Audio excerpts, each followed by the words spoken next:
This week on the Steam Machine podcast. Oi! Ranger! I hear you're gonna record a podcast about us. It better be good or I'm gonna cut you up into pieces and feed you to a caragor. Cue the music!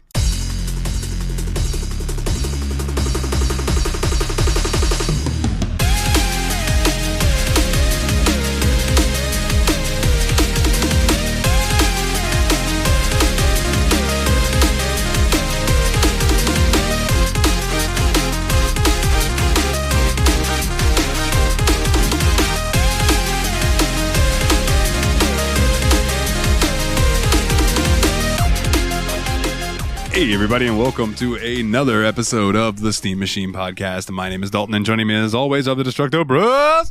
What's up, everybody? It's Nate. Reporting at you from under the mines of Moria, it's Willie. How are you boys doing? What you been up to these past 2 weeks? Let's start with Willie. Willie, how you doing, my bud? I'm all right, man. Just doing my thing, staying alive. I actually didn't prepare for the "what have you been up to lately" question, so let's see, what have I been up to lately? My controller's been really bugging out lately, so today I actually went and bought a new one, because I'd just been thinking I was playing terrible in video games, and then today I'm like, no, the menu is, like, I usually don't use the analog stick for menuing in games, I usually use the D-pad for it. And so today I actually yesterday I tried to analog stick the map in Shadows of Mordor, and I'm like, oh, this is actively not going where I'm telling it. So I checked the calibration screen, and yeah, the stick had been completely busted. And so I thought I was just really playing video games badly lately. Yeah, I can attest to Willie feeling like, because we were playing Rocket League the other night. I was like, man, I'm so bad at this game. I keep flipping when I'm meaning to jump. This is bullshit.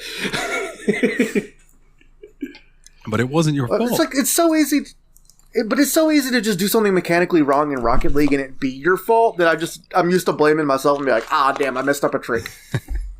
It felt like I did it right, but I must not have. Man, I tell you, that's a game that I really enjoyed until I really didn't. That's fair. Was Rocket League. Like, man, I had a lot of fun with that game. And then all of a sudden it was like, you know what? I'm never playing this again. And I uninstalled it and haven't touched it since. I do like the cars in it, though. Like, the way you can design your cars and stuff, super cool.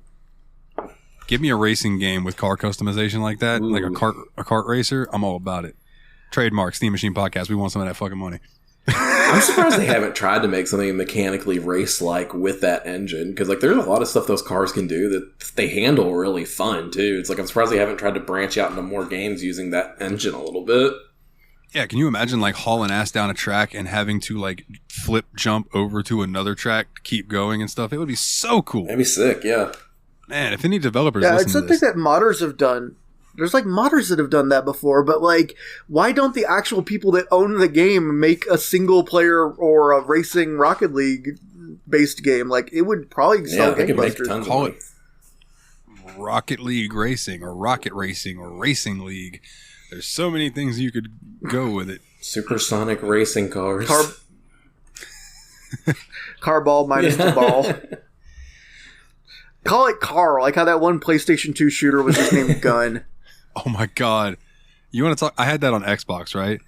You want to talk about a game that was like Red Dead before Red Dead, but story didn't age quite well. Didn't age quite well. It was like a Cowboys versus Indian style. And it's just rough. But fun gameplay. I remember that was the first game I ever rode a horse to death on accident. Just riding it too hard for too long. Save a cowboy, ride a horse.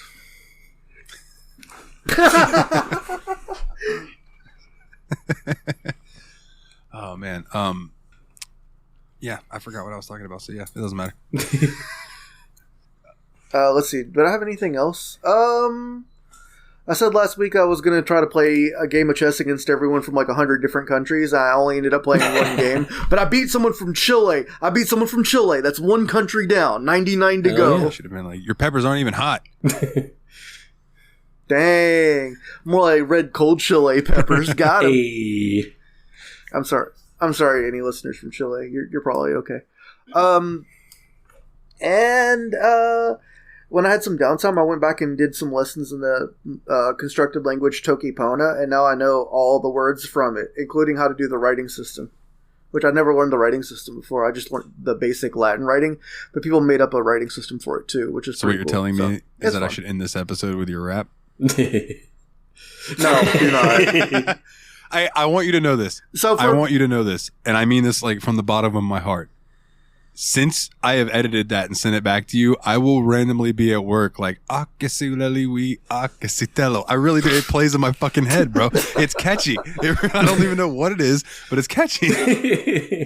So for listeners, for no apparent reason, I got a weird idea to just translate, or I would almost say translate, but it's more like adapt, like the first verse of the Aesop rock song "Long-Legged Larry" into the language Tokipona and just cut a little, like, half of the first verse, and I had fun with it. But then Dalton took it and he like remastered it and stuff, and it kind of sounded kind of good. And I'm like, what? So that was fun. Yeah, I had fun. I was like, dude, send me the raw file of that. And you're like, I don't know how much you could save this, and I'm like, just let me try. And then I sent it back, and you were like, dude, how'd you do this in like 30 minutes? They only took like 30 minutes on it. Yeah. Yeah, it was fun. But he did all these cool, like the equalizations and stereo, reverb, all that. I don't know, I thought it sounded pretty cool. Maybe I'll do another Tokipona rap sometime, and you can just figure that out. Although there's only 120 words, so there's only so many rhymes. Well, there's 132 words now, but still. Do a song with every word. No, because someone has actually done that before. They called it like the Pona rap, and it was like based on the Poke rap, because there's almost exactly the same number of each of them. Tremendous. Oh man. Well, Nate, what about you, man? What you been up to these past couple weeks? Yeah, you guys know about a little bit of the stuff that I don't feel is podcast appropriate, so I'm not going to talk about it here. So instead, I'm going to talk about the TV shows I've been watching. So there's one reality competition show that I've been really getting into. It has one full season on Hulu right now, and the new season kind of just started. There's 3 episodes into it. It's called Claim to Fame.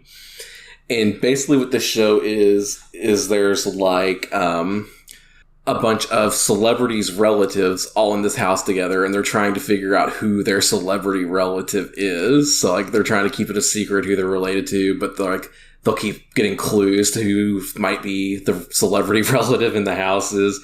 It's just kind of funny, ridiculous shit like that. And it's really interesting because the show kind of lets you try to figure it out too. It doesn't like just straight up tell you who everybody is. Oh, well, that's cool. I wonder who came up with that concept. Yeah. It's interesting. And who their famous sister is. And then the other show I kind of started watching, it's like this 5-episode show. It's called Kunk on Earth. And it's basically a documentary series, kind of, where it's this, like, this lady's a comedian in real life, and she's kind of doing interviews with scientists and stuff, asking about the origins of life on Earth, and then, like, religion, and, like, the modernization of man and stuff. Just talking to these people, these, like, really actual scientists and stuff, interviewing them. But her questions are ridiculous. Like, she'll be like, so, which is better, the Bible or the Koran?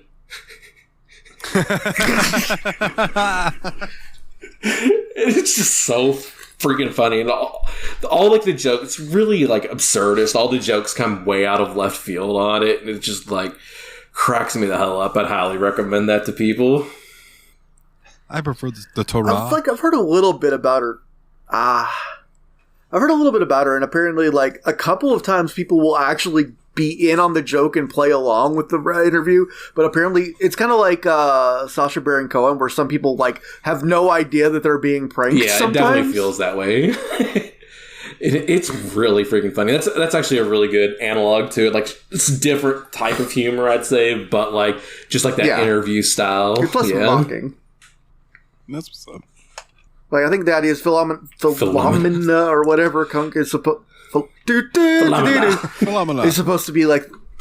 Thank you. Fallopian. Like, she's supposed to be a goofus or whatever. Like, yeah. Like, there's less, like, intent, I think. Yeah. For the most part. Yeah. So that's those are 2 shows that I wanted to bring up. I think are really good. Really funny stuff. I'd recommend them. Like, and those, like, Kunk on Earth ones, they're like 30 minutes long, but, like, There's so much packed into those 30 minutes. Like, I remember we were just watching the first one. I was just like laughing for like 30 minutes straight. That's always the best, dude. That's like, I can throw on Letterkenny and it just makes me laugh the whole time. And I always feel so good afterwards. Yeah. Like, I love those types of shows. Absolutely. Yeah, what about you, Dalton? Me? I'll save the work BS for the other show. Yeah. Although I will point out, I do want to say, I requested off this Saturday and Sunday, right? And she gave me Saturday, Sunday, Monday, Tuesday off. Which, hey, cool, 4 days off in a row, sweet. But also, 19 hours. That fucking hurts my fucking wallet. But I've just been playing some stuff and playing a lot of Persona 5 Royal. I just got Best Girl. And that's all I'll say. I got Best Girl. Oh, yeah, man. I've been playing a lot of Persona 5 also. Like, spoiler alert, I played more Persona 5 these last 2 weeks than I did Shadow of Mordor. That he did. I think they even brought it up in the Discord where they were like screenshotting me and you playing Persona 5. Like, oh, look, it warms the cockles of the heart. Yeah. I don't have any cockles. I didn't play any Persona. but you installed it, right? I did install it, but otherwise I'm cockleless. That's the step one. Other than that, dude, let's see. I played a little AEW Fight Forever. You guys want to talk about that for a minute? Yeah.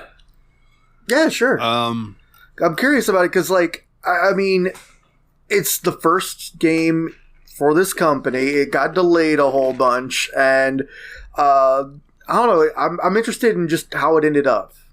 Okay. For a first outing, it's not bad.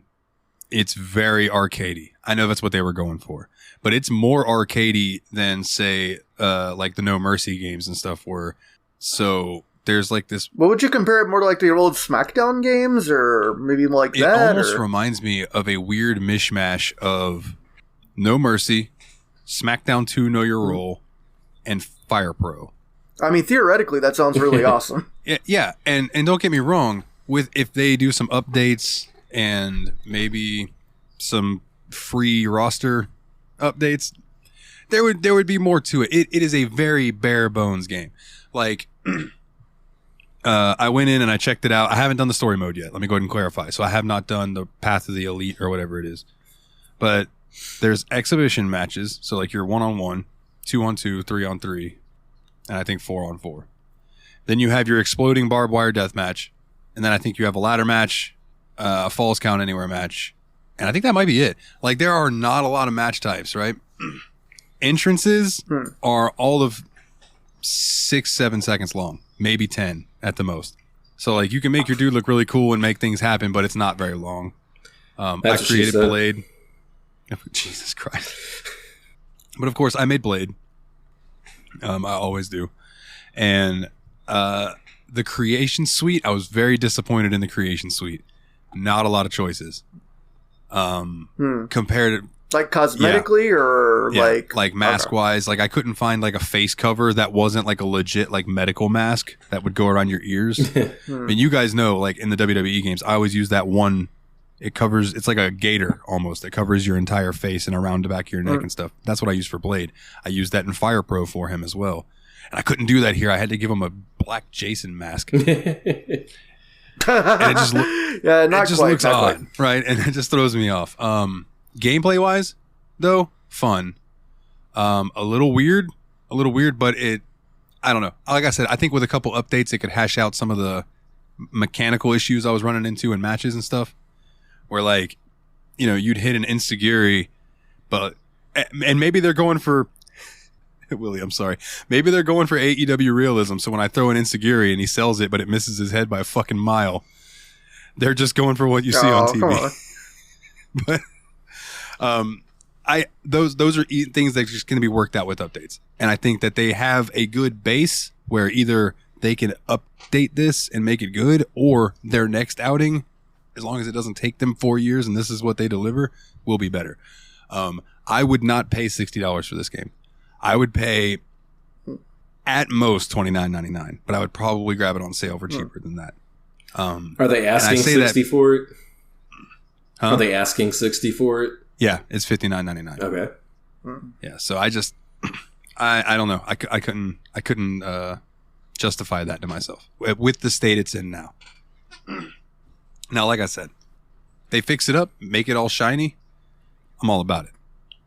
Does it seem like one of those ones where like the sequel is likely to like pick up where they left off, like almost like I don't know, kind of like how WCW Revenge had a lot of stuff that World Tour didn't have, for instance, in terms of like filling out match modes and stuff like that. I feel like if the core gameplay loop is fine, they can just expand it with, you know, if the other stuff. Yeah, if they let's compare it to the SmackDown games. This could easily be Shut Your Mouth, or not Shut Your Mouth, excuse me. Was it Shut Your Mouth? And then Here Comes the Pain came next. Where Here Comes the Pain is like the one everybody loves to this day. So like they have an opportunity to take what they built and release a banger, but build up from the base now. You know what I'm saying? So Okay. So that's that. Let's see what else. I played a little WWE, played a little Wrestling Empire. I've been on a kick, if you can't tell. I will say, been chilling over at Brandy's house, and we've been watching American Horror Story Cult. Nice. And we got 2 episodes left. And I have been thoroughly enjoying, and Nate, you'll know, I have been thoroughly enjoying the moments in that show where I feel Brandy's face just shoot left and look at me and go, "What?" And I'm like, "Yep." Because that, oh man, there's been a couple scenes too where she's like, "What are we watching right now?" Yeah. I'm like, yeah, that'll happen. I think we're watching 2 dudes do it right now is what we're doing. But yeah, it's been good. It's been fun. It's been fun watching her reaction and stuff. Cracks me up. I reinstalled Red Dead 2. Gonna plan on playing that. I've been feeling like doing some good fishing, and I know there's good fishing in that game. I've been playing Session. So Session is like a skateboard simulator game where your left stick controls your left foot and your right stick controls your right foot. And there's no need to go into a bunch of details on it because it's just a skateboarding game. But I've been having a lot of fun with it. Now that I'm getting used to the controls, I'm getting myself away from being used to skate controls, and I'm getting used to Session controls, which is gonna fuck me up when Skate 4 finally comes out, and I gotta go back to that. But I've been having a blast with that too, just hitting some rails, and then playing some video games. Got him. Oh man, yeah. And I don't know if I mentioned it on the last episode, but I did roll credits on Hogwarts Legacy. Good game. Oh, nice. Hey there, you wonderful listeners. I have a question for you. Do you want to make a podcast? Well, Spotify's got a platform that lets you make one super easily and then distribute it everywhere and even earn money all in one place and for free. How can you beat that? It's called Spotify for Podcasters, and here is how it works. Spotify for Podcasters lets you record and edit podcasts right from your phone or computer, so no matter what your setup is like, you can start creating today. Then you can distribute your podcast to Spotify and everywhere else podcasts are heard. Video podcasts are also available on Spotify. And when you want to take conversations with your fans to the next level, there are Q&A and poll options available, and those are the best way to get them talking. With Spotify for Podcasters, you can earn money in a variety of ways, including ads and podcast subscriptions. And best of all, it's totally free with no catch. Ever since I've discovered Spotify for Podcasters, it has made doing my shows like the Steam Machine Podcast, Yabs Pod, and the JRPG Report much, much easier to do. Like being able to just go on there, record them, upload it, boom, it's done. I don't have to pay for a site service to host or anything like that. It's fantastic. So I highly recommend that you give it a try. Download the Spotify for Podcasters app or go to www.spotify.com/podcasters to get started today. So, boys, these past 2 weeks, we played and kind of played Middle-earth: Shadow of Mordor. Right? But before we get into that, it's everybody's favorite segment, the O-Dubs, the obligatory Wikipedia bullshit. Middle-earth: Shadow of Mordor is a 2014 action-adventure video game developed by Monolith Productions and published by Warner Bros. Interactive Entertainment. An original story based on the Legendarium created by J.R.R. Tolkien. The game takes place between the events of The Hobbit and The Lord of the Rings film trilogies. The player controls Talion, a Gondorian ranger who bonds with the wraith of the elf lord blank, because we're going to save that. Or do you want to reveal that now to Nate? Does it matter? Because you were not wanting to reveal that before the episode, Willie. So. Oh, I was going to say, I didn't realize, I thought it might be spoilers because it isn't revealed for a little while, but yeah, it turns out that the wraith's identity is Celebrimbor, who is the guy that forged the Rings of Power. Yeah, you bond with the wraith of the elf lord Celebrimbor. Yeah, that guy. Whatever. Cauliflower. Cauliflower Alley Club. Yeah, that guy. As the two set out to avenge the deaths of their loved ones, players can engage in melee combat, use wraith abilities to fight and manipulate enemies, and the game introduces the Nemesis system, which allows the artificial intelligence of non-playable characters to remember their prior actions against the game's protagonist and react accordingly.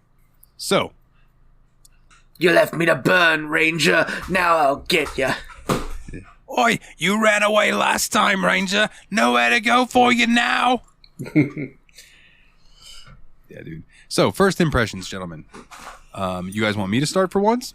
Yeah, why not? All right. Switching it up. Switch hitter over here. So, my first experience with this game was I got it on PlayStation 4 back in the day. And I put more time on the PlayStation 4 than I did in the PC version. And I beat the game on PC. PS4, dude, I was just running around, doing all the side stuff, doing all the weapon stuff to get the best versions of your sword and all that jazz, unlocking my runes. Wiped out the entirety of the Sauron army that you could. Oh, wow. Never, ever fucking remembered to go do the actual main story. So I put like 20 to 30 hours into this game on PS4. Never realizing there's a whole second map. So like, yeah, I was like tired of this game on PS4 by the time I started doing quests. And when I loaded in to the second map and they were like, oh yeah, and now you have a whole new set of shit to do. Including a second army. Yeah, a whole new army that I was like, I'm done. and I didn't play it again until now. And my first impressions coming to it on PC ran a lot smoother. And it was easy to go back to this fighting scheme with Batman and Spider-Man and those games under my belt now than it was getting used to this when I first played it back in the day. Because at the time I hadn't played the Batman games. You know, I played Arkham City after this game. Yeah. So what about you, Nate? What was your first impression with it? Yeah, I dove in and like it kind of... The way it drops you into the game, it starts you off with a bunch of little story beats, and it makes the game feel like it's going to be a very different kind of game than it actually is. Because like at the beginning, it has you basically training with your son, and then like a bunch of orcs come and like invade and burn down the building you're in. And it starts you off doing a bunch of little like almost stealth missions and barely any like what the combat becomes in the game. And for the intro, in my opinion, is actually super kind of generic. Where it's like, oh no, I watched my wife and child get killed in front of me, and now I must avenge. Like, that's kind of what the basic story is. Like, okay, this is corny and cheesy, but that's fine. Once you actually start playing the game and you get into those combat systems and things, like, yeah, that's when it really starts to feel like it's. I can't even really say it feels like its own thing, but it feels like a good thing to play because it doesn't feel like its own thing. It feels like a dumbed down version of Batman Arkham Asylum. It does, man, but the sword play is so smooth. At least it was for me. What about you, Will? What was your first impression with it? So one thing I kept noticing, even between you guys and between every other review I'd read, is when people compared it to other games, they always compared it to the Arkham games. Not any other beat 'em up, but specifically Arkham. And so when I got into the combat, I'm like, okay, why does everyone keep comparing it to Arkham? And it's like, oh, it has like the exact same speed, rhythm, flow of combat, the same like timing for fatalities and stuff, basically, except it requires less actual rhythm. Right. Like that's the way I felt too. It's like, you know, if Batman Arkham games were like, you're kind of like a rhythm game where you have to be on the beat and hit things on time, this game gives you like literally a 2-second window to hit a counter. Yeah. Yeah. And also, there is, like, I think within the skill level ups, there is an incentive to hit your sword swings at a certain rhythm because it will give you more of your counter at a time. I never fucked with that. I had no need to fuck with that. Yeah. Just go in there, It's not even, balls. you don't get that much. It's like if you only hit the button one time after each attack, then you get like critical hits or whatever, which basically just give you double the combo. But you also only need 5 or 8 hits to unleash the next thing in your combo, so you're really getting back to it really quick no matter what you do. So was it like? I guess this is the question I have. Was this game developed by like a similar, like the same team that developed Batman? It's developed by a group called Monolith. Let me see what else Yeah, they did. I got it pulled up right here. Monolith's first game was Blood for MS-DOS and Microsoft Windows. Okay. Which was a What? was a first-person shooter Doom clone, I think. Yeah, no, Blood is a build engine game. That was like the second biggest inspiration to the game we played wow. last week, Dusk. So they also did Yeah, No One Lives Forever 2. No One Lives Forever, yeah. They did Fear. Why does Wow. They everything did- tie into each other? I don't know. It's so weird, though. They did Condemned 1 and 2. They did Gotham City Imposters. They did Guardians of Middle-earth. They did Shadow of Mordor. They did Shadow of War. And they are working on a Wonder Woman game, apparently. Okay. Yeah, and oh my god, they published, they didn't develop, but they published Septerra Core, Legacy of the Creator, which was the PC attempt of being like, hey, we can do JRPGs on the PC too that aren't ports. It's a straight PC game, and it's a cult classic. I'll give it that. I want to play it. I have a copy of it. Yeah. Okay, so Yeah. I guess the thing is, like, I guess both of these are kind of Warner Brothers properties, so I guess it kind of makes sense that they play similarly. Yeah, I was going to say they were published by the same, company, so that might have something to do with it, where they were like, hey, can we borrow y'all's combat system? Sure. Come on over here and get you a copy. It's on 72 floppy disks right over there. Oh, man. Willie, if you would like to discuss some of the story, you can. I'm going to give my opinion on it really quickly, and then touch on whatever you happen to bring up if I remember. I paid attention to the story of this game up until I got to the dwarf guy, Torin, I think is his name, or something like that. Yeah, it was like Torben. I did not give a fuck about his hunting story or any of that, and it just soured me. So I don't know what was going on in the second map. I haven't done any of his stuff. I was only doing things that involved the Queen story on the second map Okay, and the War Chief. it just didn't tickle my fancy.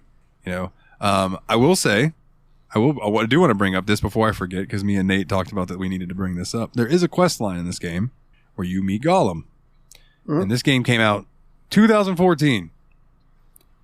And I believe all of us would like to point out that Gollum looked so much better in this game from 7 years ago. Yeah. No, more than that. Nobody. Nah. Yeah, no, 9 years ago. It's not 2021 anymore. What the fuck am I thinking? Yeah, 9 years ago. Looks better than the one that came out this year. And whew. Yeah, it's rough. It's rough for the new Gollum game. We're not playing that for the show. Yeah, no, because it's a stealth game, and Lord of the Rings stealth game does not scream Dalton play me to me. Not when the Metal Gear Solid. You can play this game as a Lord of the could. Rings stealth game, and it's okay. Especially not Yeah, when that's true. Metal Gear Solid games are actually coming out in a little while. Also, I want to go ahead and say up front, one thing I think is pretty sweet about this game is the fact that it lets you choose whether you kind of want to be more interested in ranged combat, stealth combat, or action combat, and kind of spec into one or the other. And I think that was kind of neat.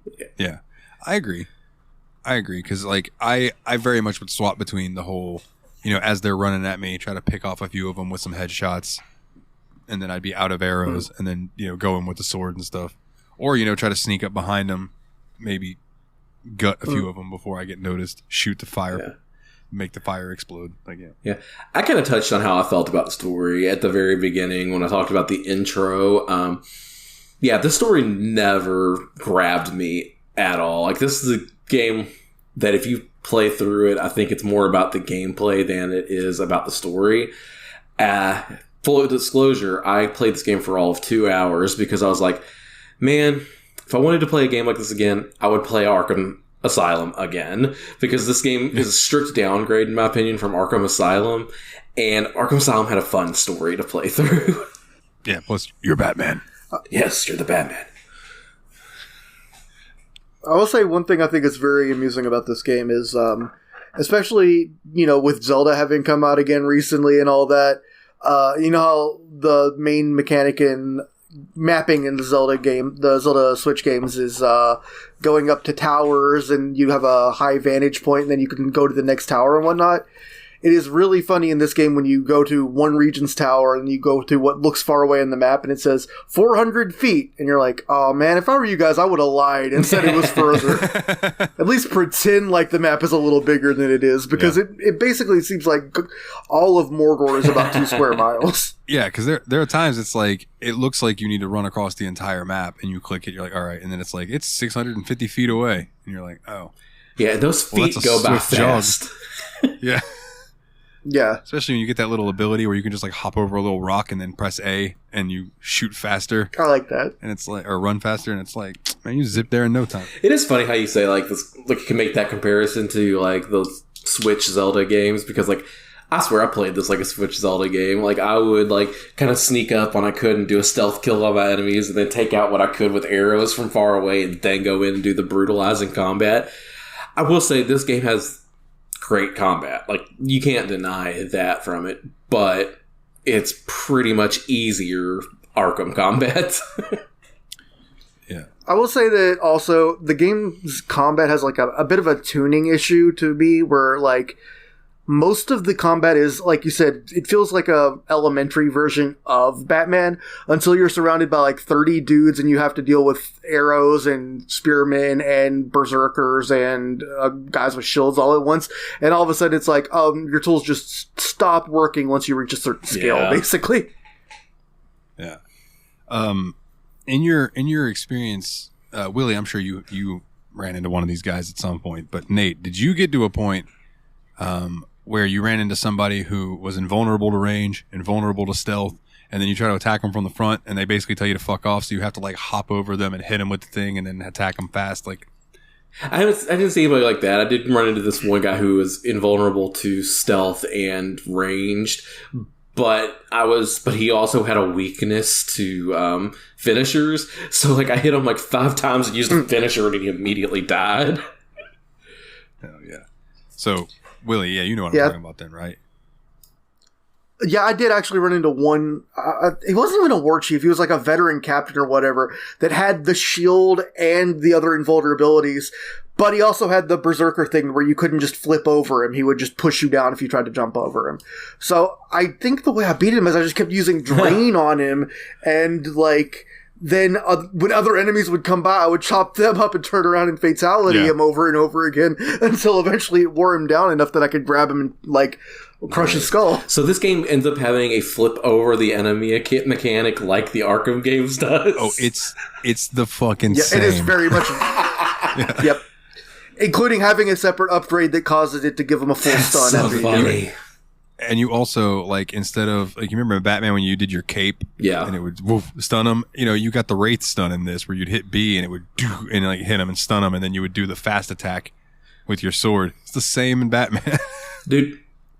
It's really funny, too, because some of the moves in this game is like, it makes more sense in this universe than in Batman, because it's like, I still don't understand how Batman's finishers are supposed to one-shot super kick people in a non-permanent way to put them to sleep for 5 seconds. In this game, you're like, okay, you're chopping people's heads off, whatever. Then other times you're doing stuff and you're like, this is literally a Batman move. I just basically batter into this guy or whatever.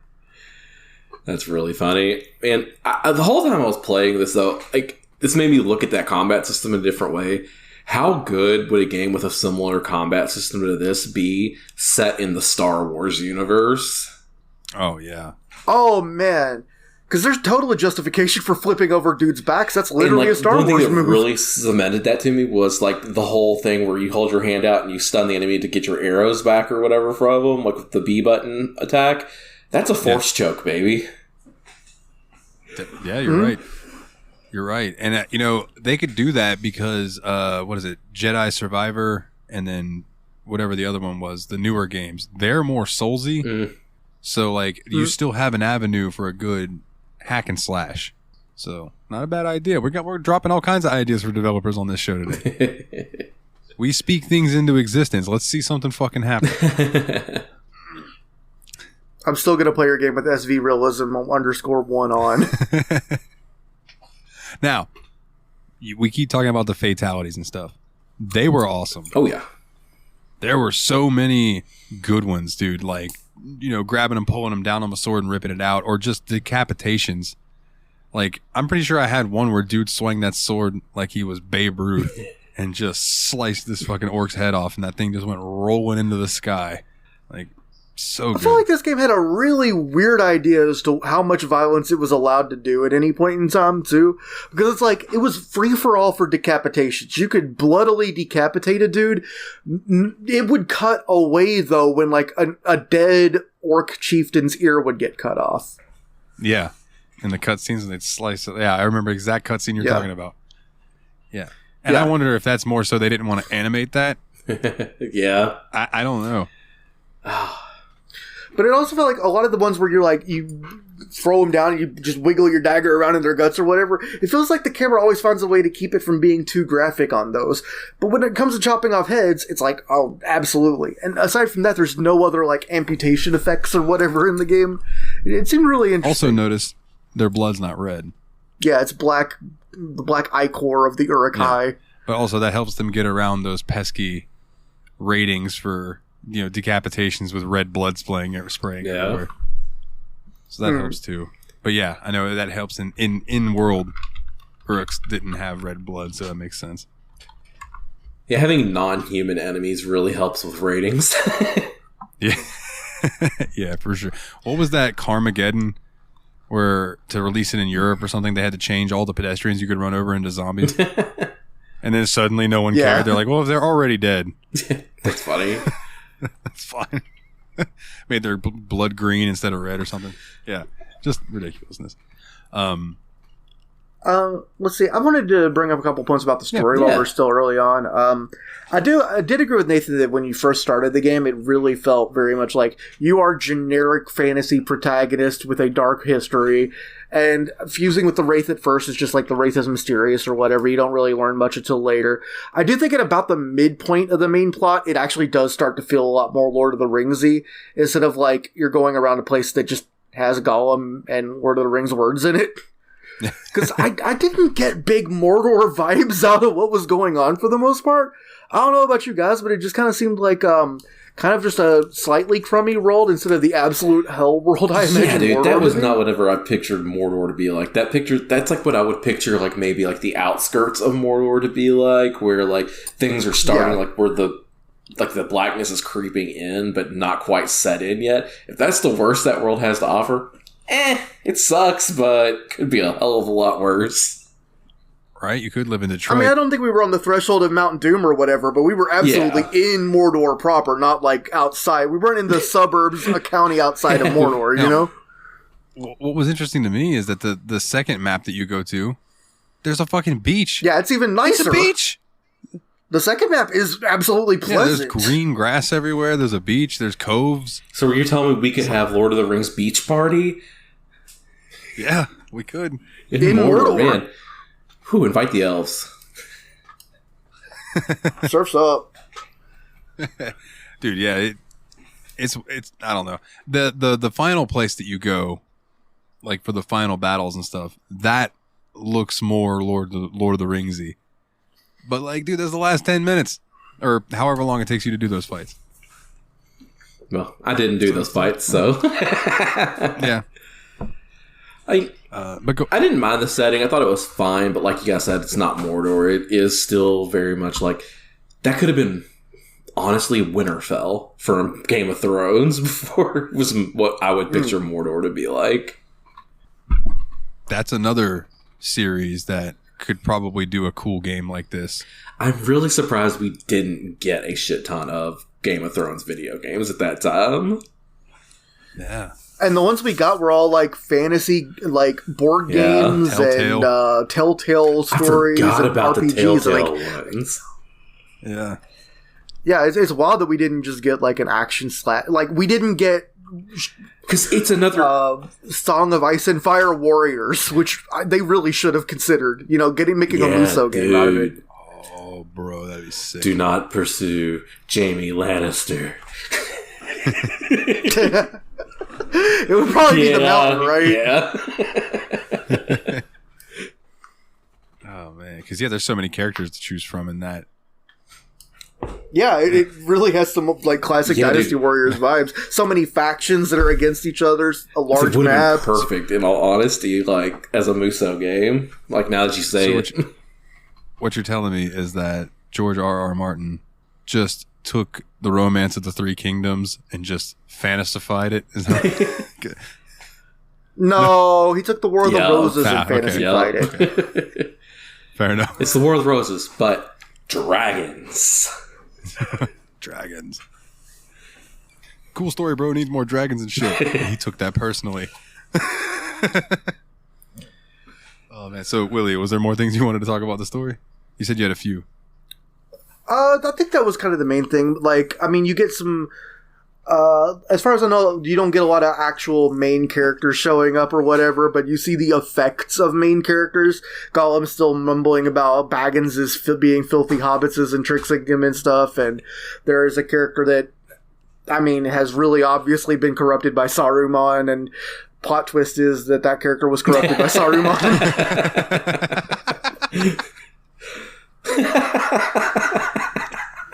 That's funny as hell. I was gonna say, bro, you're a cheeky bastard sometimes. And when you free that character from Saruman, you get an achievement called the White Wizard. Nice. Dude, so can I bring up an issue I had with this story? Yeah. It's the same. I think we talked about this off air, so I'm going to bring it up again. If I've already mentioned it, sorry. I had the same issue with this game that I had with one of my favorite games, which was Lord of the Rings: The Third Age.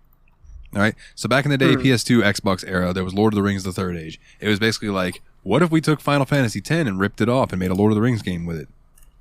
It was tremendous. Kind of sounds can't miss to me. It was me, fucking awesome. You played as some side characters. It didn't matter, and you would run into like every now, like you might have a fight where Gandalf's in your party for that fight, and things like that. But that game got to a point where you were doing a lot of exploring and leveling up and all that, and then you hit this point. It was almost like the dev team either had to crunch for time or ran out of money, because you hit big battle, then you get out of that, you run like 5 steps, you get into another big battle, and then after that you get into another big battle, and then it cuts you from that straight into the battle with the Eye of Sauron. You beat that, credits roll. It's like all of a sudden the game just fucking ends. And I had that same experience with this game, where it's like I'm going through and I'm doing all these quests. Now, granted, I still had a lot of side content to do, right? I didn't try to kill everyone in the final. Oh no, I take that back. Yes, I did. In the second wave of war chiefs, because I branded all the. It doesn't matter, the gritty details, but. At the end, you do this big battle, and it's epic. Don't get me wrong; it's a cool battle. But you go from that to fighting boss, kill boss, game over, and you're just like, oh. And then it's like, yeah, you can keep exploring if you want to, and it's like, and I uninstalled it. Yeah, because I was like, I've done what I needed to do. That being said, I feel like this game is like a big tutorial for the sequel. From everything I've read, the sequel is good as fuck. Is that Shadow of War? Yeah. I was going to say, you guys have probably heard John talk about it in the Tadpog Discord. He's like, Shadows of War is so good. Or however his voice is. I love John's voice so much. I just like listening to him talk. I don't know why. But I've heard him rave about it. And the people that I've seen review it on YouTube and stuff said it's so much better than Shadow. If you like Shadow of Mordor, you will love Shadow of War. So that'd be a cool game to get to at some point. Yeah, I'm definitely down to get to it at some point. Like, this game, didn't suck me in. Like I said, I spent 2 hours and I'm like, yeah, I think I know what this game's about. And at this point, I'm like, I kind of just want to play Persona 5 right now. So that's been pretty good for me. But like, yeah, like I like this game. I do. But like, it's one of those games that feels like to me that if this was the game that you had in 2014, you could have spent so much damn time there, play the hell out of it, and not get bored of it. In 2023, where we have so many games that are so similar to this one that are better, even games that came out before it were similar and better, but Yeah. like you had less games at the time, so this would have been fantastic in 2014. Yeah, when I had this on my PS. But there's games that have simultaneously better combat and better open world. Like, you could be playing Elden Ring, Yeah. basically. Yeah. I was going to say, yeah, I really enjoyed this game. And then I played The Witcher the next year, The Witcher 3, and was like, holy shit. Like, just, wow. You know, so like going back to this one, it's like, okay, yeah, this game's cool. This game's really small. Oh, I mean, I want to say I was busting on the writing a lot. I want to say I did think that Talion was written in a, like, he really does come off very much like a man of Gondor and a ranger and all that. Like, he really does have those Aragorn type vibes, and he seems like you get the character pretty quick. I do think if they ever wanted, because you know they've played the shit out of and they're doing another series on Lord of the Rings and all this type of stuff, but like, if they ever wanted to do something like another movie, and don't make it a trilogy, but you could do a duology. Don't let Peter Jackson be involved. It'll be okay. Just do not let Peter Jackson be involved. Did he do the Hobbit movies too? Yes. Oh, then yeah, get somebody else. It's time for him to give it up to someone else. Let them try. But do a Shadow of Mordor. As long as it's not J.J. Abrams. Jar Jar Abrams. Jar Jar Abrams. Nah, man. Coming next summer, J.J. Abrams. Ocean Gate. Let's let Michael Bay. Let's let Michael freaking Bay do a Lord of the Rings movie. That would. I bet the scenes with the OnlyFans would be sick. I bet a Michael Bay Shadow of Mordor movie. The war scenes would be fantastic. I don't know how I guess it would be just like the game. There would be no substance. Yup. But it would be all flash and bang, and it would be sweet. I don't think it would be a good movie, but it would be an interesting movie. No, you know what? Fuck that. Let's give it to Uwe. Let's just see what happens. He did Far Cry. It was awful. He did Blood Rain. It was awful. He did whatever that other movie was, and that was awful too. So like, Postal. In the Name of the yeah, he King. did Postal. Did he do Hitman? No, he didn't do Hitman.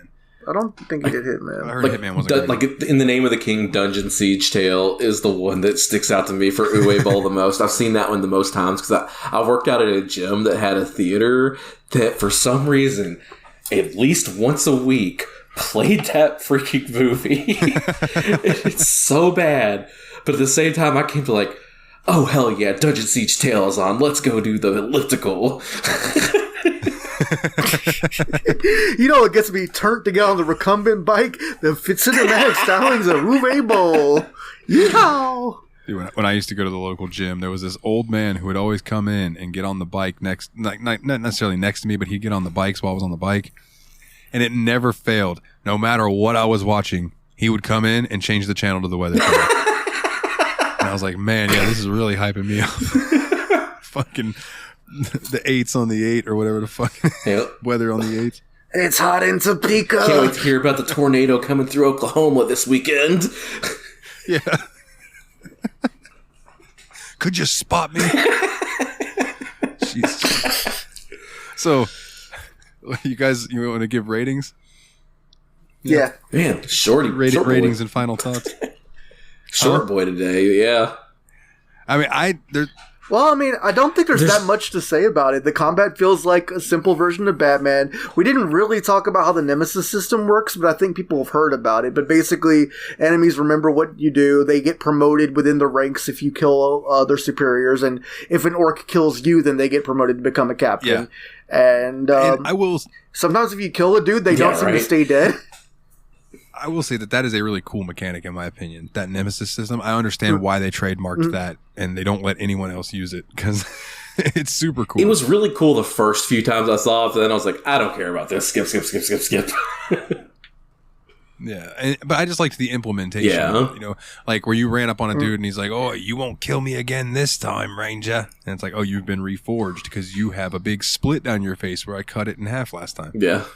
And like there's little hints like that. And then at the end, like not to spoil it for Willie in case you want to go back and beat it because it's not really a huge spoiler, but whichever one that you kill the most times, you end up having a big fight with at the end. He's not the final boss, but during that battle, he comes up and his face is all disfigured and stuff. And he's like, "Remember me, Ranger? You won't get past me." Oh man, I don't want to fight this. I don't want to fight Ortho again. He has a. I hate this guy already. So yeah, you have that to look forward to, which I thought was cool. And like I said, they fleshed that specifically the Nemesis system apparently is like a whole other level in Shadow of War. So Cool. But yeah, I mean, again, we pretty much covered this game. If it sounds like cool to you, you want to get in there and just whoop some orc ass, this is a great game for it. If you want good Lord of the Rings, go read the fucking books. Exactly. That's all I can recommend because like, or maybe play those old PS2 games that were along with the movies. Those weren't bad. But as far as story wise, you're not missing much here. So I'm gonna give this game a 7.5 out of 10 Urukai. Yeah, for me, what I want to kind of say is, like, I feel like I've done a disservice in the past of giving games higher ranks than they deserve a lot of the time. And I'm going to kind of adjust downwards on how I rank things moving forward. But this game, I think, is good. I think it's a very good game for what it is. And like I said, in 2014, this would have been a game that I could have spent as much time as I spent in Tears of the Kingdom on. You know what I mean? But yeah, this game, all in all, it's fun, has a good combat system. I think it doesn't do things as well as other games that have came before it and after it, but it's still good for right when it was. And I will go ahead and give this game a 7 Urks out of 10 highs. Okay, Willie, what about you, bud? I mean, this is basically the same number range I was looking at too. Is like, I actually had a lot of fun with it. I really did enjoy it. I don't think it's like exceptional in any way, but it's really fun. I'm going to give it like, I feel like if I give a game an 8, that basically means I'm saying, even if you're not interested in this genre, you should probably check it out. And if you are, you must play it. So I think it is the next tier down from that. So I think I'm going to give it like a high 7.5. 7.5 skulls out of 10 unknown commanders. Okay, fair enough. All right, now, here's my next question for you, gentlemen. We have 3 things to get to next. We have my host pick. We have fan questions. And we have game giveaways. Which would you guys like to do first? Giveaways, questions, host pick. Beautiful. That's the order I was sticking to, actually. All right, then. So pull up the randomizer and get those games keys ready to give away, Mr. Dalton. Let me obscure y'all's faces really quickly. I know, I wouldn't want to look at us either. All right, so we had, for reaching 10 5-star reviews on iTunes, coincidentally, we had 10 people react to the post that I put in the Discord saying that we would give away Steam keys. For that, I have a lot of Steam keys that I've gotten duplicates of over the years. So I'm not gonna promise that you're gonna love the game, but you're getting a game. So, in descending order from 1 through 10, let's see who's gonna get drawn first, and that is going to be one Mr. Chad Schaefer. So, Chad, the Mad Lad? Chad the Mad Lad Schaefer, and there's no C in his goddamn last name. Let's see. What do I want to give you, Chad? Chad, I am going to give you Rebel Galaxy Outlaw. Ooh. Didn't Jeff get Rebel Galaxy and really like that one? Or am I thinking of something else? I don't remember. Eh. That's a possibility. Anyway, moving on. All right, so let me delete this down to 9. And we'll roll random number for the next one. And that is going to be Tux Deluxe. Hey, Tux. And Tux, let's see. I'm going to give you Tux is going to get Hot Shot Racing. I actually think I've played that cool. one. It's pretty fun. All right. That one actually kind of looked like a blast. I don't think I've played it before, but it looks fun. All right. So. Whoops, I did the wrong. Yeah, I have played Hot Shot Racing. That one's pretty fun. All right, up next we got Hans. So Hans, let's see, what am I going to give Hans? I know the kind of stuff that he typically plays. Hans, I'm going to give you Shadows Awakening. So let's copy that and we'll paste that over there. All right, now we'll move that to 7. Getting down to the gritty. We're going to roll. Oh, okay. Steph. And Steph, if I could, I would just give you Dead by Daylight blood points instead of a game. Well, let's see. What's something I would want to watch you stream, Steph? You like spooky games.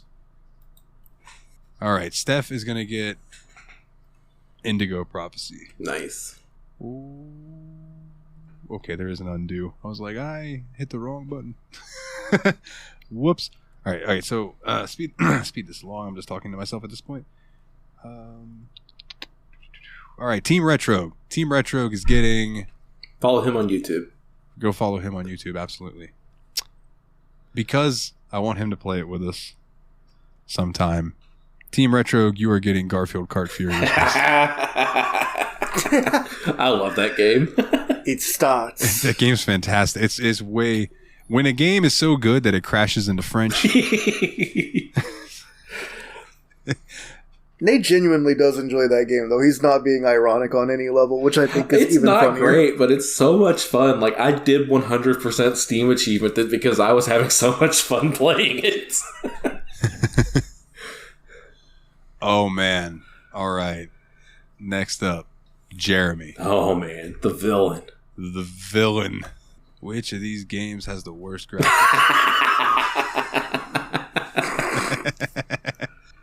Nah, I'll be nice. I'm going to give Jeremy a copy of Torchlight. Oh, hell yeah. Torchlight's fun. Torchlight's fun. Put that there. All right, roll next. And up next we got Green Stash.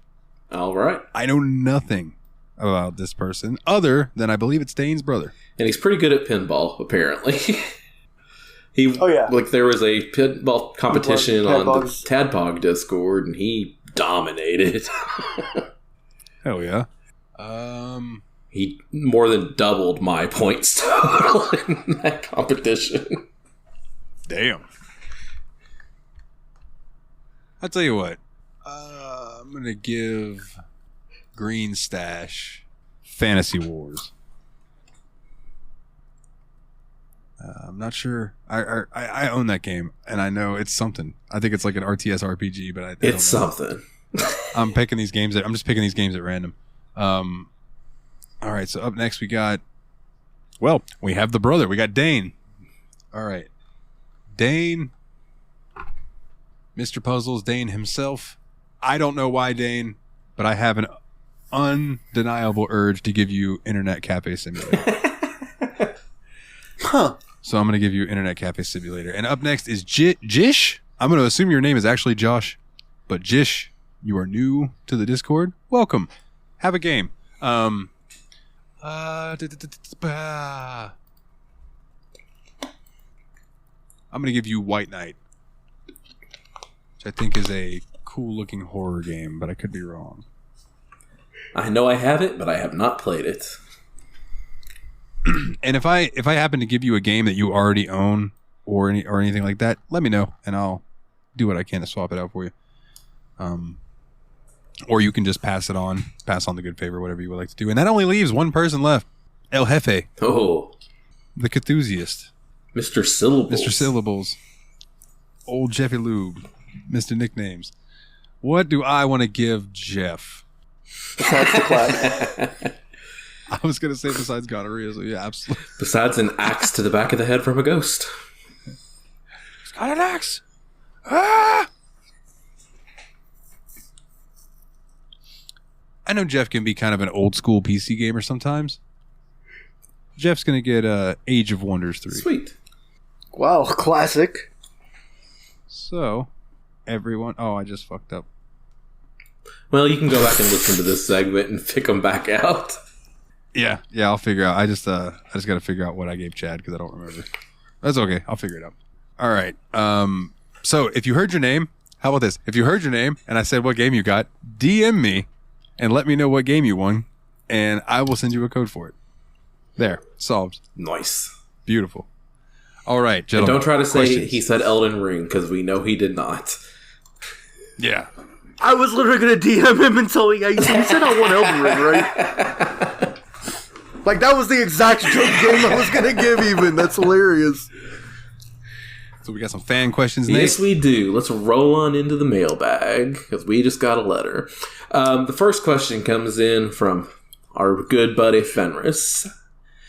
So Fenris wants to know, what are your thoughts on Street Fighter 6 and its new modern controls? I don't have any. I haven't seen any gameplay of Street Fighter 6. I haven't played it. Yeah. So I'm not sure. I've actually been I don't have the game yet, but for some reason I've been watching a lot of this one guy on YouTube named Nephew play it. And, like, Street Fighter 6 looks like they've done a lot to make the game more accessible for a new audience than Street Fighter 5. Like, Street Fighter 6 looks like the kind of game where you can jump in and not have to be as technical, and it has a much more robust single-player mode for people that just want to go bash some buttons and don't want to learn all the combos and get into the competitive side of things. And it has a lot of good training modes, too.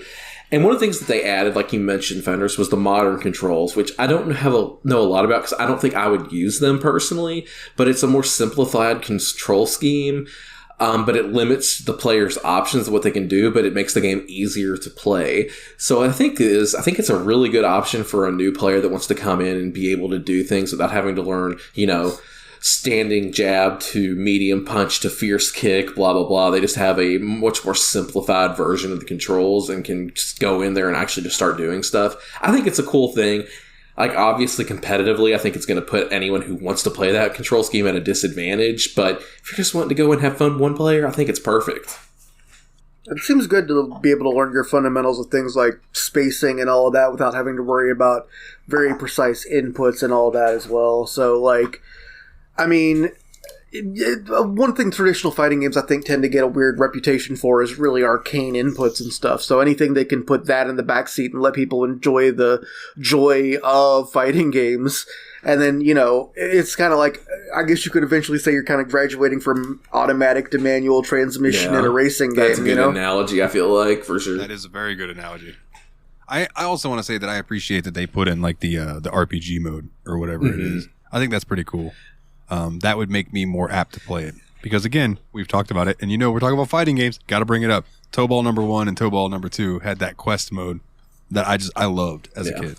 So anything remotely like that, bring it on. Yeah, because I would like to pick up Street Fighter 6, but I also would definitely want to get, like, the deluxe version with all the added costumes and DLC, because, like, I'm that kind of guy when it comes to that kind of game. Yeah, for sure. You're playing dead or alive beach volleyball until you get all the bikinis. Exactly. All right.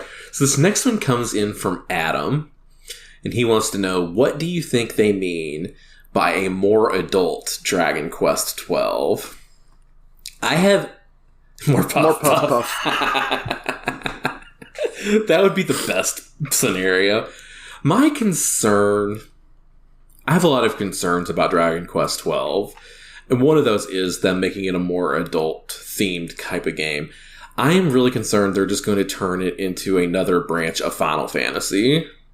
That's what I'm worried that means. Yeah, like, Dragon Quest has always been kind of campy. Mm-hmm. Where Final Fantasy were the games that really took themselves seriously. Dragon Quest was like the buddy comedy version of that. Yeah.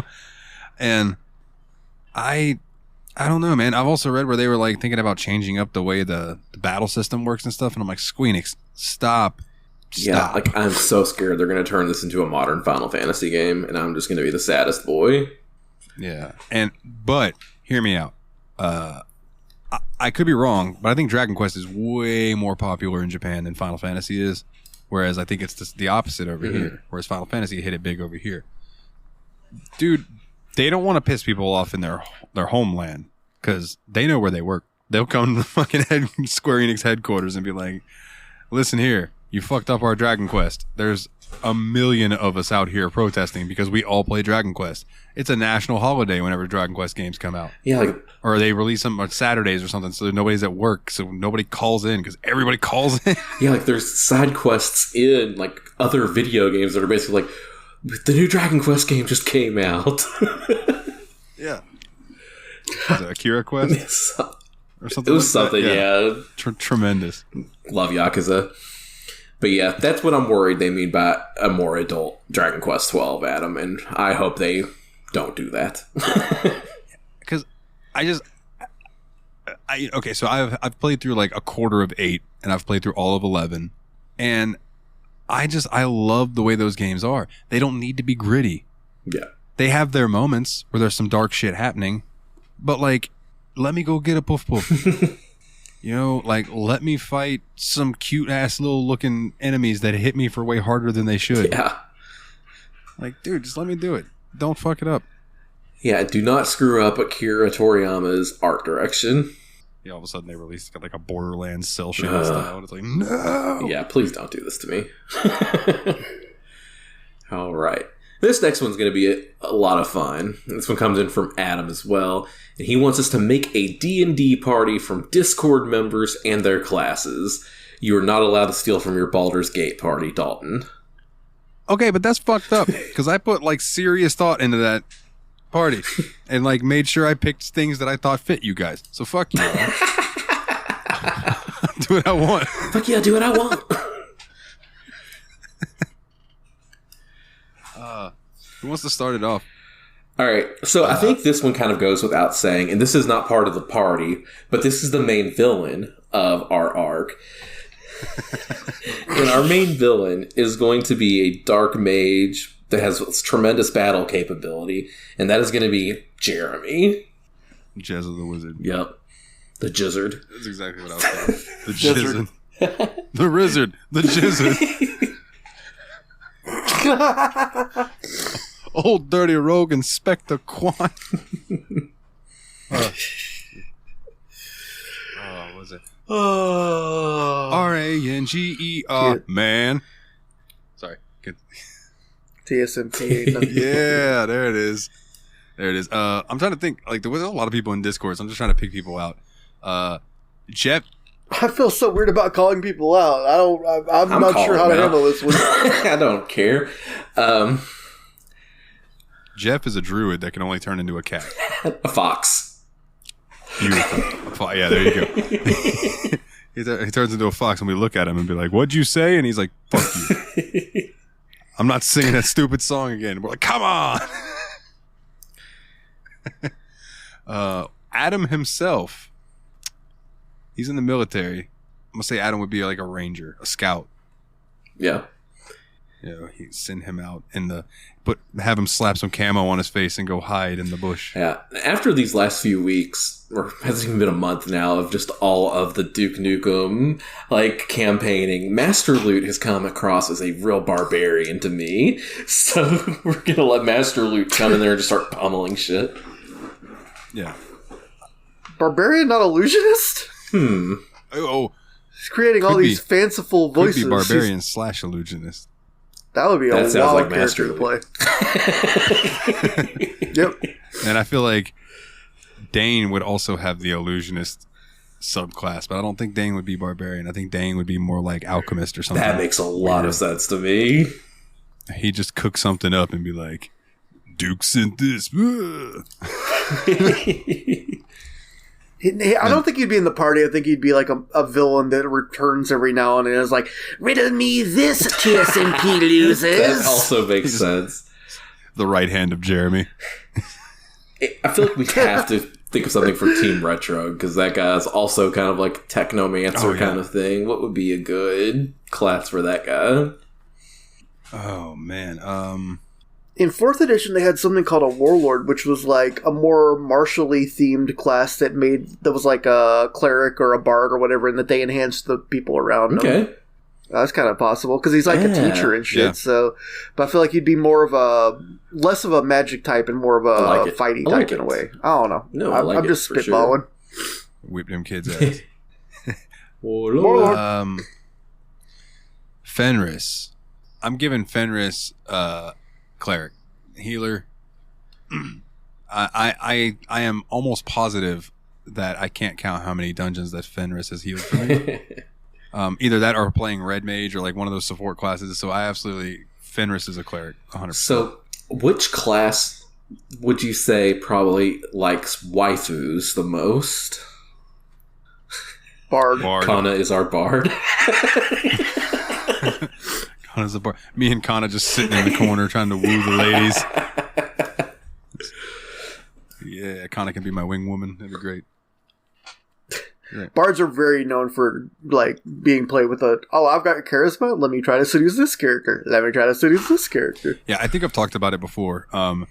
My bard when we were playing had You have the 30 charisma. You definitely Yeah. mentioned this. Yeah. That brought me so many blessings. You've told some and stories so many about curses. this. So many curses.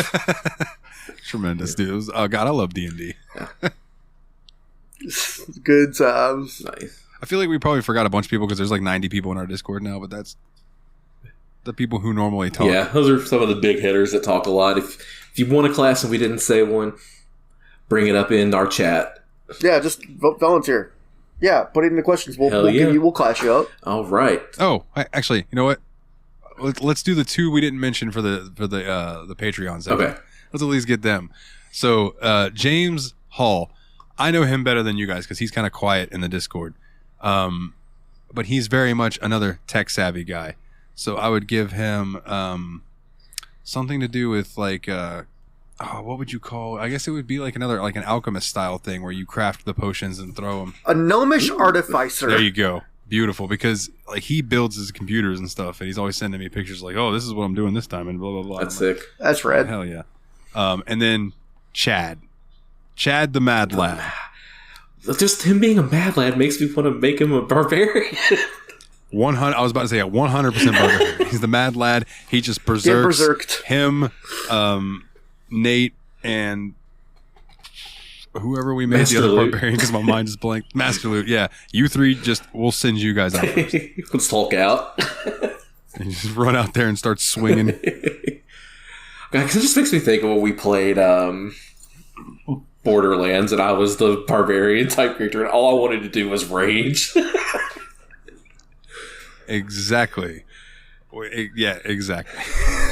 All right. So let's move on to the next one. This one's from Banksy. They want to know, what games did you plan on / did you get from the Steam sale? I don't know, Banksy, what have you painted lately? So the games that I picked up during the Steam sale were, I got Pizza Tower because I've heard a lot of good things about that game, and this is the first time I've seen it on sale, and I'm like, gotta pick this up because you know how I love my platformers. I finally grabbed Elden Ring. I got Red Dead Redemption 2. Woo! I got Dark Souls Remastered because that's the first time I've been waiting for it to go on sale for forever.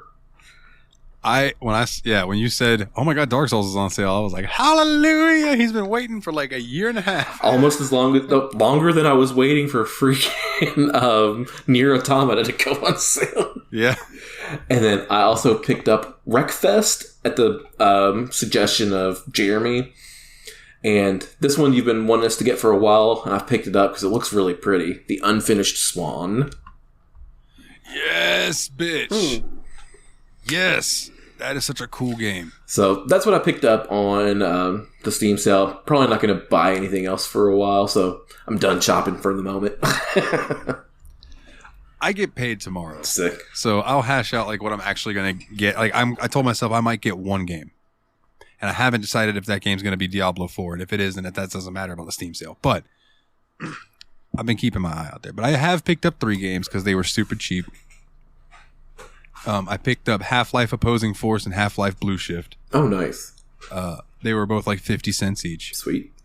But they're spin-offs from the original Half-Life. And I think they're still on sale right now. And I picked up Monster Crown. Which, Monster Crown, let me just give you a quick store page read. I said that, and then it took forever to load. There we go. Dive into a dark world where monsters rule and make pacts with them to defeat an evil young woman seeking power. Hunt, battle, tame, breed monsters to create your own legacy. Together with your monsters, you can restore the balance of the Crown Island. So, it's a Pokemon style game. Nothing wrong with that. But you know me, I love them. I love monster collectors. Same. Like, that's honestly been one of my favorite parts of Persona, is getting all the different personas and fusing them and doing all that. It's like one of my favorite parts of that game. Yeah. Yeah, that's why I always say, like, Persona's like Pokemon for adults, which the review on this store page that sold me on this game says, Monster Crown is Pokemon for grown-ups. It takes creature collector genre to a more mature place you didn't know you wanted, but you do. You definitely do. So I was like, all right, I'm interested. Sweet. What you, Willie? Have you picked anything up on the Steam sale yet? I got Dark Souls also. Yeah. And I also picked up the Shadow of Mordor and Shadow of War and the DLC all together at once. So you got War too. That's cool. Yeah. Oh, yeah, so, I did. Cool. Then I think we all own that now. We do. So that can come up for the show. Yeah. We'll all be good to go. Nice. Oh yeah, good stuff. Good stuff, guys. Okay, so this next one was an image from Team Retro. I posted it in our recording chat if you want to see it. So basically what this image is it's choose 2 to protect you. The rest will try to kill you. So the choices are 9 characters from Nintendo. They are Donkey Kong, Luigi, Link, Pit, Mario, Samus, Yoshi, Fox McCloud, and Kirby. See, did you say his name was Pit? Pit, yeah. Oh, I always just called him Kid Icarus. Okay, I didn't realize he had an actual name. Pit from Kid Icarus. Yeah, it's Donkey Kong, Luigi, Zelda, Kid Icarus, Mario, Metroid. You son of a bitch. So I think I know which 2 I want to protect me. To me, they're kind of obvious, the 2 that I want to protect me, but what do you guys think?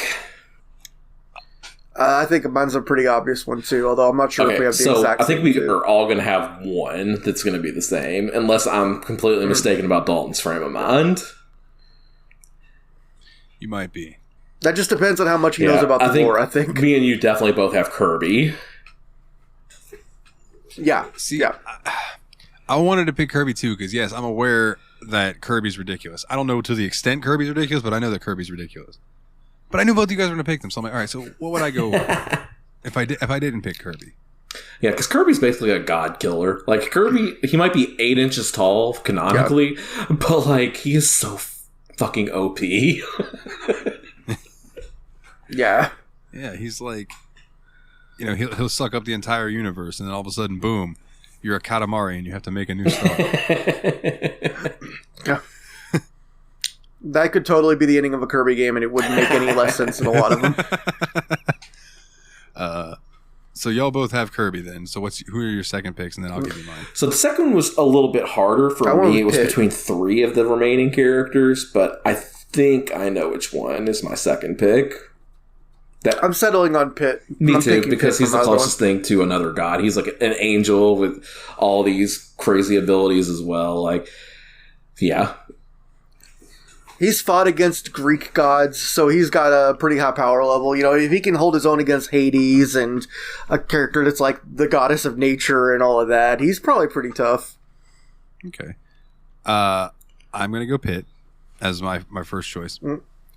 And then it's a hard choice between 2 of them for me, which were my original 2 picks until you reminded me that, oh yeah, Pit's also almost like a god. So I'm like, yeah, that's cool. But also, you both picked him too. So you know what? Fuck it. I'm going Samus and Star Fox. Just both. So you just got a bounty hunter squad. Yeah. You're just going to pay him a lot and hope it goes out Yeah, well we're gonna for go through you. a black hole. We're gonna pick up Boba Fett on the way through. Like we're gonna maybe we'll even go back in time, pick up And Django. then Link is going to show up and use the power of 3 goddesses to destroy you. Link and Samus were my 2 honorable mentions. Like, I feel like. But, like, yeah, if I could have them protecting me. Like, I'm sorry. If you choose Mario or Luigi to protect you, you're dumb. Yeah. Hey, we're fixing your toilet. We'll do it while we're on the mushrooms. It'll be great. And like Donkey Kong and Yoshi, I don't think are much better than Mario and Luigi. They're a little better, but not much better. I mean, Donkey Kong is strong as fuck, but if I feel like picking Yoshi is like using the knife in Counter-Strike. You're just really hoping for a humiliation win. But when you get it, it's so sweet. But yeah, man, I mean, like so basically it cuts down to, okay, who has ranged attacks? Because that takes out anyone who doesn't. So like Donkey Kong, dead. Luigi, Mario, dead. Yoshi, dead. All have headshots. They're toast. Yeah. Link's got a bow, so he can at least kind of fire back, but he's taking bullets. So there he's getting bullets and laser fire coming at him while he's trying to load up an arrow. So he might take one. Link is super powerful, but I don't think he's at the same level as some of these others. No. But then again, Kirby just sucks up the bullet and shoots it back at you. Yeah. Faster the speed of light, and you're just... And it slows the world down like an anime, and everything goes black and white, so you don't show blood. It's, yeah. Yeah. All out attack. So basically our tiers are, do they have god powers? Do they have gun powers? Or are they screwed? Pretty much, yeah. Yeah. Yeah. That was a fun one, but like, I do think it gets kind of obvious when you look into the lore that Mario and Luigi are just screwed, y'all. Yeah. They're just a couple of guys. Just a couple little guys. Oh. It's like, they're just some little guys. you can throw fireballs. Here, I can shoot bombs out of my mouth. Link just materializes a bomb out of nowhere and throws it. Yeah. All right. So, meanwhile, Star Fox has a like a Star Destroyer and has one little strike against you. All right. So this next one's from Adam. So what was the game in which you knew you were all in on gaming? So what was that game that made you like, yeah, I love video games? It's probably Super Mario Brothers. I mean, it's really hard to say it's not. It definitely has to be one of those first NES games that we had as a kid. So between like Super Mario Brothers and Punch-Out, like it's those two games for sure. I know Dalton had a different trajectory in video games since he was I almost said Master System. Master System kid. Yeah, I was gonna say, you almost said Master Luke. No, yeah, I had. He's a master something, all right. Hey, you're not wrong. Yeah, I had a Master System and an NES, but I liked my Master System more. But if I had to give it to one of those old school games probably the one that I played the most as far as like just gaming wise, probably Star Tropics. Wow.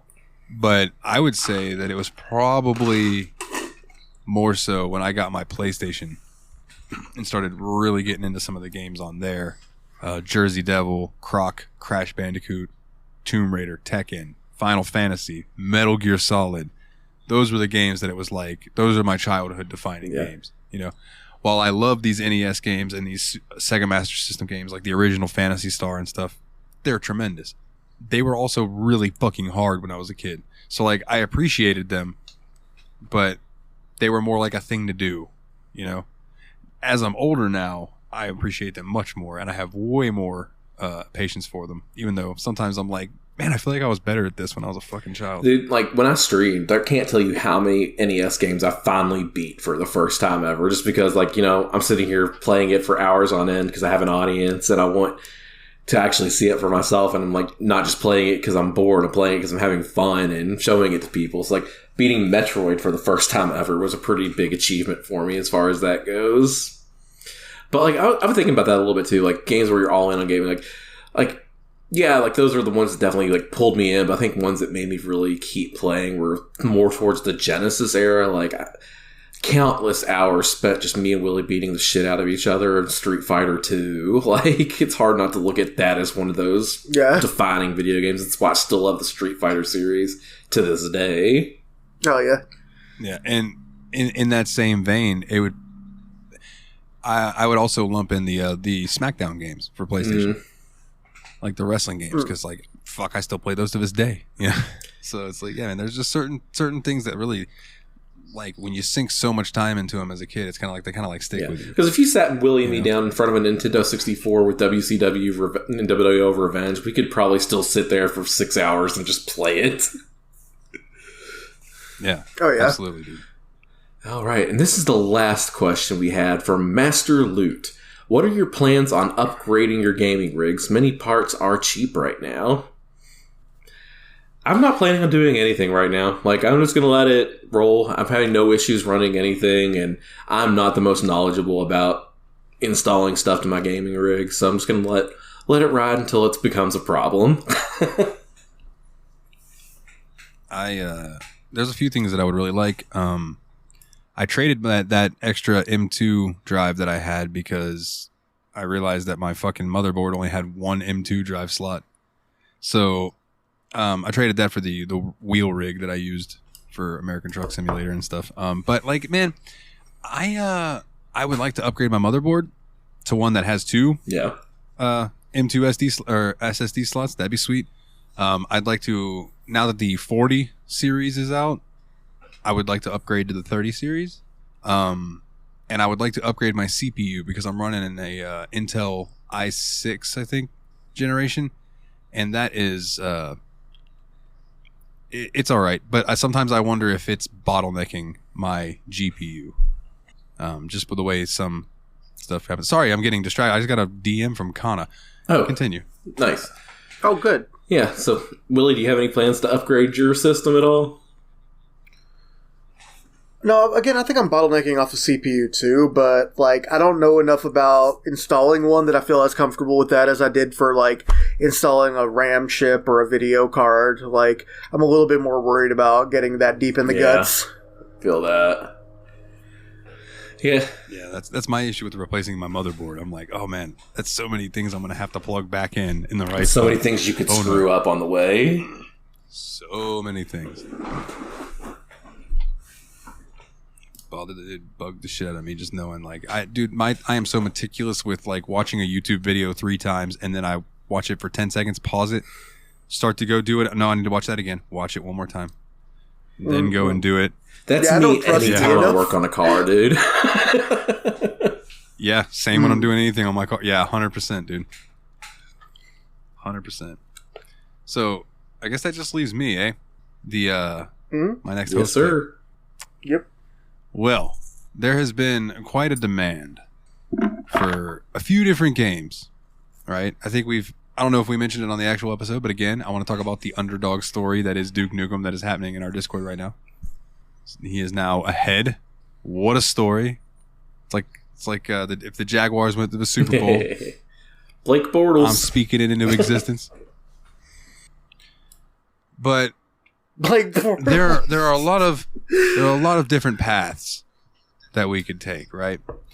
And like when you're walking down paths, sometimes like they're made for you, and then you look up and everything's beautiful and blue, and you feel like you're turning over the next chapter in your life. Do you know what I'm saying? You know what I'm getting at? There's something about how there's just this chapter in the sky. Yeah, dude, like the wheels in the sky keep on turning. I don't know if I'll see it might be tomorrow. the second chapter of your favorite book. I'm dragging this on to really bother Master. So, we're playing Octopath Traveler. See you next week. No, man. We're gonna head back in to the world of Legend of Heroes. We are going to play Legend of Heroes Trails in the Sky second chapter.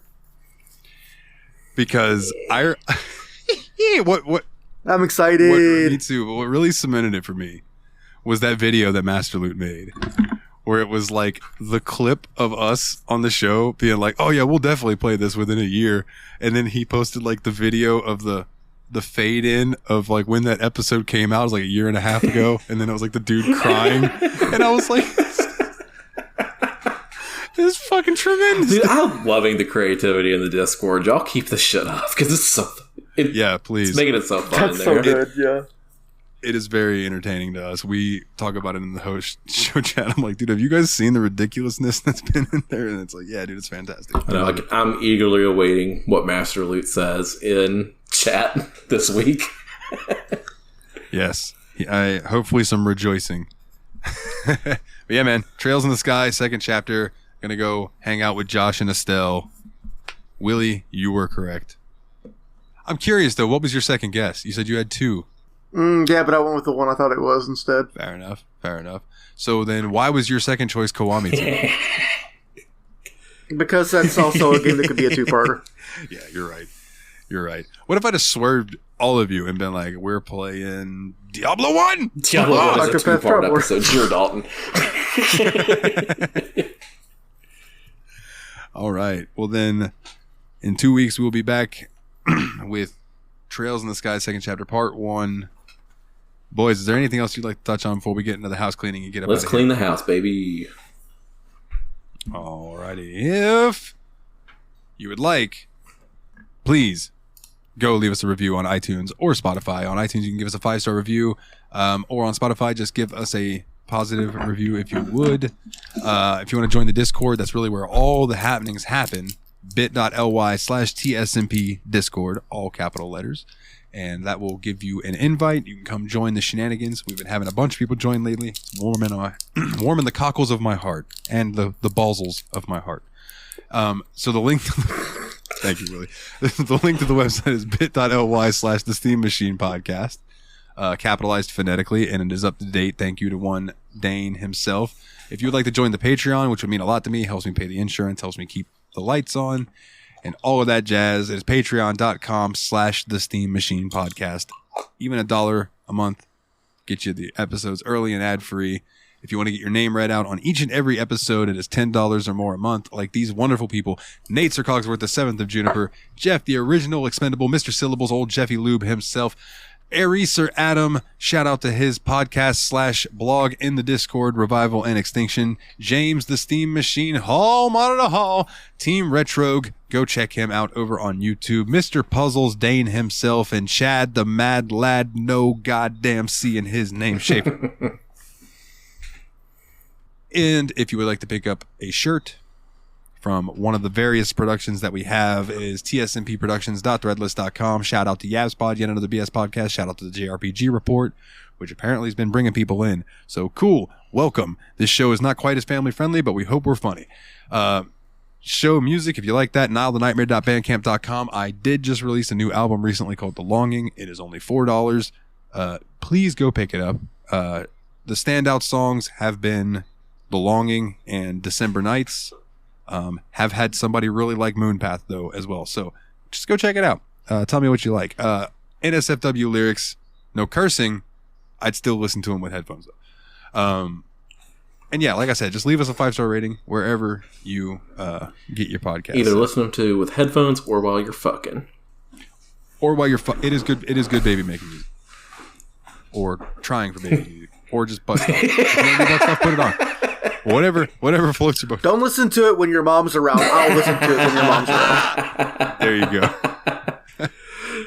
Oh, man. And on that note, gentlemen, for the Destructo Bros, my name is Dalton, and as always, everybody, Take it easy, Ranger.